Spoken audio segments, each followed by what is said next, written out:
ఆరోగ్య వ్యక్తిత్వం, శక్తితత్వం, యోగం. ఆరోగ్యం శాకాహారం ప్లస్ ధ్యానం. వ్యక్తిత్వం స్నేహతత్వం ప్లస్ దైవత్వం. శాకాహారిగా జీవించడం స్నేహతత్వం, భూమిని నీటిని శుభ్రంగా ఉంచడం దైవత్వం.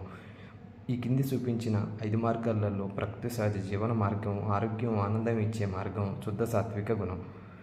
మరి ఈ శుద్ధ సాత్విక గుణంలో జీవిస్తూ ధ్యాన సాధన చేసుకుంటూ ముక్తిని సంపాదించడమే మానవ జీవన గమ్యం. ఈ విషయాలన్నీ అర్థం కావాలి అనంటే ధ్యాన సాధన తప్పకుండా చేయాల్సిందే. ధ్యానం అంటే శ్వాస మీద ధ్యాస. శ్వాసదాత ప్రకృతి, శ్వాసే గురువు. ధ్యానం వల్లనే ఆత్మజ్ఞానం, ఆత్మజ్ఞానం వల్లనే ముక్తి. అంటే ధ్యానం సర్వరోగ నివారణి, ధ్యానం సత్యజ్ఞాన ప్రసాదిని, ధ్యానం సకల భోగకారిణి, ధ్యానం సకల సమస్యల పరిష్కారిణి. ప్రస్తుతం మానవుడి అనారోగ్యానికి మూల కారణం మాంసాహారం, మందు. డబ్బు, సంపద, అధికారంపై తృష్ణ ఉండకూడదు. తృష్ణ దేనిపైన ఉన్న అది మిగిల్చేది అనారోగ్యం, దుఃఖం. కాబట్టి నిండి జీవితానికి 2 ఆరోగ్య సూత్రాలు: 1 శాకాహారం, 2 ధ్యానం.